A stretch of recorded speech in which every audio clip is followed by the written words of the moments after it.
Well, howdy, folks. Welcome to Turnaround Tuesday with Greenhammer Trading. I'm Josh, and I'll be walking you through our pre-market analysis to point you in the right direction for the day.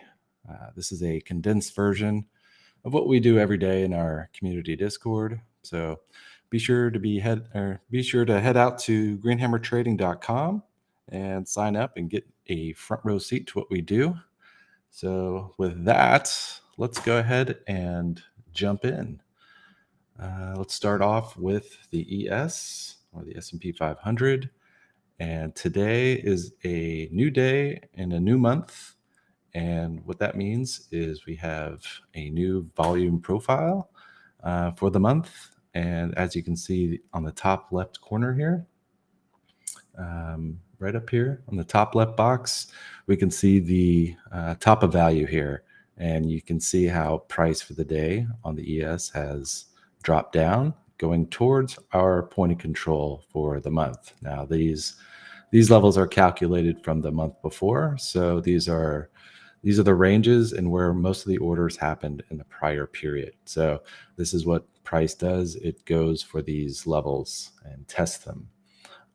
So right now we are hovering below the top of value, going towards monthly point of control. Okay. And if we drill down a little bit further, we're going to go to the far right box here in the top right corner. You can see our weekly volume profile. And as you can see, we are not above the top of value here. So this is all of yesterday's action right here. And you can see we tapped the top of value, and now we're going towards the point of control for the week. So that would have been Monday's or last week's volume, but we are looking to tap that and test where the majority of orders were last week as well. So it's kind of interesting that the weekly and the monthly volume levels are very close to each other. So you could see it get very close to those levels. All right, so if we drop down to the 10-minute here on the bottom left corner, you can see all the traffic. This is kind of like using a microscope and really getting down into,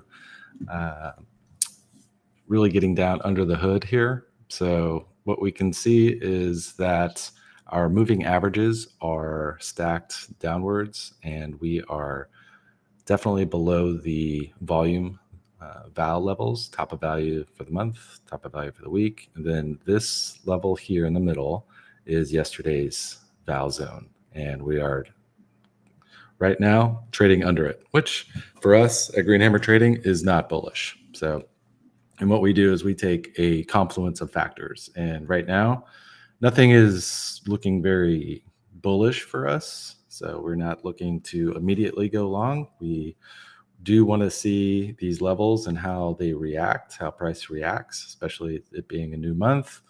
We don't want to get too crazy and jump in with both feet. So we want to see these levels get tested and what the reaction might be. But for us to be bullish, we'd at least want to see it clear 46.13 with some conviction and then move above 46.31. We would probably start in this area here and see how we go from there. Okay, so that's the S&P 500. Let's move on to the Qs. And we're kind of in the same boat here. You can see we didn't even touch the top of value. We just kind of are hanging out below it and looking for the point of control. Now on the weekly, this is interesting. We are above volume and we're above top of value here. So we'd like to see support at 47.41. Oops. Sorry. Chart is reloading. Okay. So we'd like to see this level get tested. And sorry, this is being finicky. But anyways, yeah, we'd like to see that level be tested and stay above to stay bullish, at least on the weekly side. But for today, we definitely like to see price clear 15.828 and then 15.865. We're looking at this as kind of a downtrend, okay? And until we can see evidence that it's clearing this with some conviction and not just spiking and then dropping down, we're not really buyers, right? We even might be shorting something like this. But this has so much traffic in between, it looks like it could just ping pong. So for us, not super bullish. We're definitely in wait and see mode.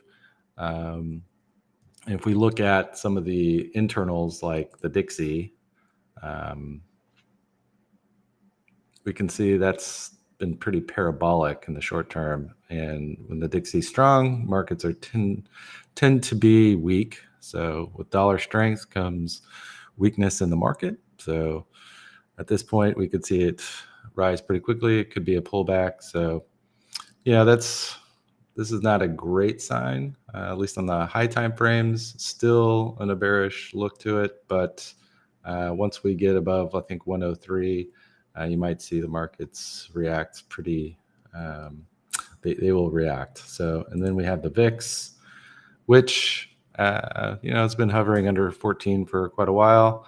It's blasted through that. We've kind of been in a holding pattern in this 13 to 14 zone. From what I've seen some data before, I believe puts are the cheapest they've been in quite a long time. So you could see some hedging going on, some mass hedging, as the market has had quite the rally the last few months. And, funds can just try to lock that in and buy some insurance that's really cheap. And what that does is actually is kind of a fulfilling prophecy. When institutions start buying lots of puts, then the market makers need to start hedging, and then they start, selling futures contracts, which may push down the price. So that could be what might be happening. We don't know, but we're just very cautious at this point. So let's take a look at our easy mode scan. There's really not a whole lot on it. We've got Caterpillar and Dollar Tree and a few others, but it's not really looking good. We can take a look at CAT, which they just announced earnings and had a positive reaction to earnings. We just hit their year-to-date high. This it's not something I'd be chasing after either. So for right now, not a whole lot that I like. And Green Hammer Trading doesn't really like going long when all the indexes are pointing down pre-market. We'd like to see them start to move up before we start piling in. So right now, with the easy mode scanner, we're probably not going to take a ton of these trades early. And honestly, we do have ISM manufacturing at 9 a.m., which is a high impact item. And what that'll do is that can kind of change the whole complexion of what's going on. So right now we could just be drifting down, and then until the high impact item comes through, maybe we rip up. But we're not going to play it one way or another. We're going to wait for that announcement to come through, and then we'll look for trades. So that's how we day trade. That's our analysis for the morning. So that'll just about do it. If you like this, comment on Twitter or any of our social channels. Be sure to check us out at greenhammertrading.com and sign up for the community and take your trading to the next level with our Valkyrie Day Trading Simplified course, which includes all the stuff you see on the screen, plus a whole lot more. We've got screeners and we've got dashboards that make your trading just so much easier. So best of luck today, and may the market odds be with you.